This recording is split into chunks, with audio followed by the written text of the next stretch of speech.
Academy of literature Pakistan जो chairman चूंडण खां पोइ डॉक्टर यूसुफ खुश्क पारां पहिरियों भेरो अदीबनि सां मुकालमे जो उनवान सां हिकु गॾिजाणी उठाई वई, जंहिंमें नाले वारे शाइर अमजद इस्लाम अमजद, असगर नदीम सैयद समेत पंजाब जे ॿियनि नाले वारनि शाइरनि अदीबनि वॾे अंग में शिरकत कई। गॾिजाणी में माज़ी ऐं हाल जे अदब ते ॻाल्हि ॿोल कई वई। अदीबनि जो चवणु हो त डिजिटलाइज़ थियण खां पोइ हाणोके दौर में किताब जी अहमियत घटिजंदी पई वञे। असांखे माज़ी ऐं हाल खे गॾु खणी को अहिड़ो रस्तो अख़्तियार करणो पवंदो जंहिंमें पढ़ंदड़ किताब ऐं डिजिटल मीडिया ॿिन्ही सां हिकु जहिड़ो रिश्तो क़ाइमु करे सघे। ही 21वीं सदी जेका आहे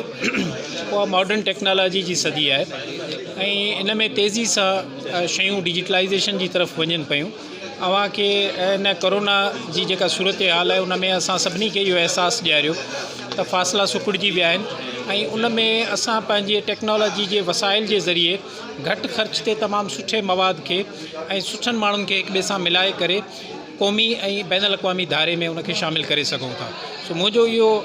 जेको हींअर प्रोजेक्ट पाण शुरू करियूं पिया त पब्लिकेशन्स जेके बि अकादमी ऑफ लेटर्स जूं 1976 खां वठी हिन महिल ताईं जेके बि थियूं आहिनि उहे सभई पब्लिकेशन्स जेके आहिनि से असां ऑनलाइन करियूं पिया। ज़माना जिस तरफ जा रहा है ज़ाहिर है हमें उसकी तरफ भी देखना है, लेकिन जो बहुत हमारा खूबसूरत माजी है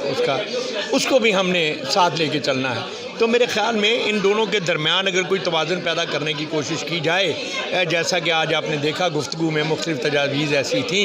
कि जिनको अगर एक साथ करके जल्द किया जाए, और मेरे ख़्याल में यूसुफ खुश साहब जो हैं, जो इनको बहुत